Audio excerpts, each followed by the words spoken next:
A team of excavators from Lund University in Sweden is currently engaged in extensive archaeological work not far from the banks of the River Nile in Egypt.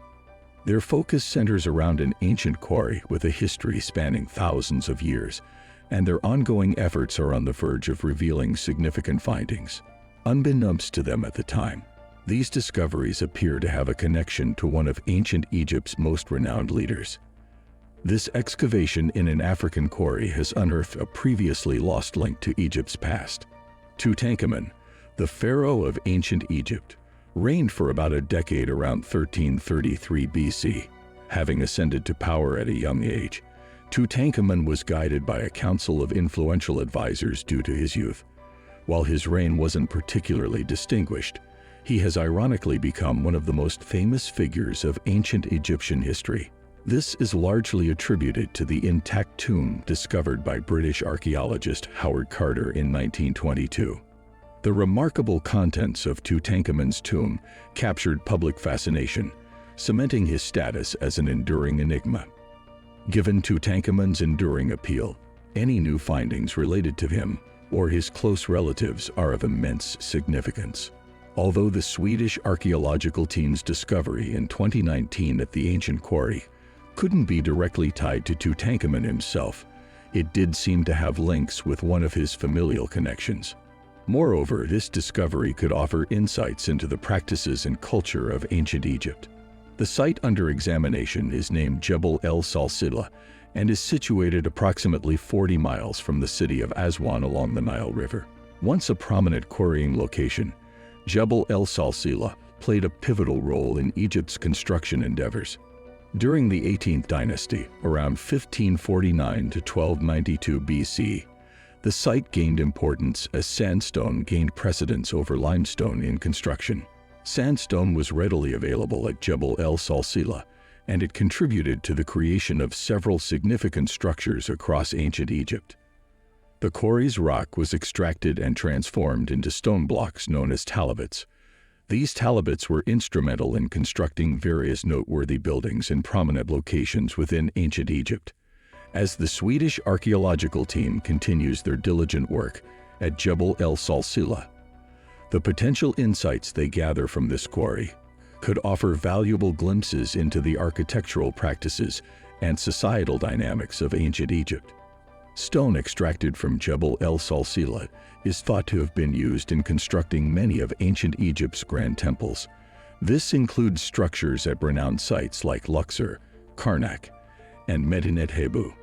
Within the quarry itself, shrines have been uncovered, likely erected by those overseeing operations. The primary deity associated with Jebel el Salsila is Sebek, a crocodile god believed to control water and linked to the strength of leaders, military power, and fertility. Sebek is often depicted with a human body and a crocodile head. Encompassing over 7.5 square miles, Jebel el Salsila has been a focal point of archaeological endeavors since 2012.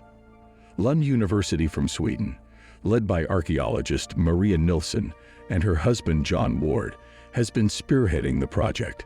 This initiative has revealed that the site served more than just a quarry. It seems laborers and their families also resided there. Tombs, sculptures, and human remains have been discovered, including a mass grave unearthed in 2018. Water accumulation within the underground tomb posed a challenge, necessitating water removal for artifact and bone retrieval. Another remarkable discovery occurred 2 years earlier when an acropolis containing both adults and children was found. This finding suggested a once thriving population at the site. Further revelations included sculptures portraying members of significant families, estimated to be around 3,500 years old. However, the most significant discovery emerged in February 2019 when the project team unveiled a unique type of sphinx. Jebel el Salsila has proven highly fruitful for archaeology in recent years, shedding light on the ancient past and offering insights into the lives of its inhabitants. In general, a sphinx is a mythical creature featuring a lion's body and a human head, appearing in both ancient Greek and Egyptian cultures. The renowned Great Sphinx of Giza from Egypt is perhaps the most iconic example. However, the Jebel el-Salsila Sphinx held unique characteristics. Discovered within a cavity of the quarry, it was distinct due to its origin during the Roman period.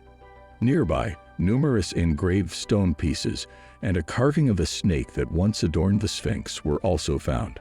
Although the Sphinx's head had been slightly visible above the ground, revealing the full statue was a significant challenge. The excavation team had to navigate through considerable debris to uncover the entire 3.5-meter tall carving. What set this Sphinx apart was not its size, but its head. Unlike the more common sphinxes with human heads, this was a criosphinx, featuring a ram's head. Alongside this primary criosphinx, a smaller baby sphinx was found, speculated to be a practice piece made by an apprentice sculptor.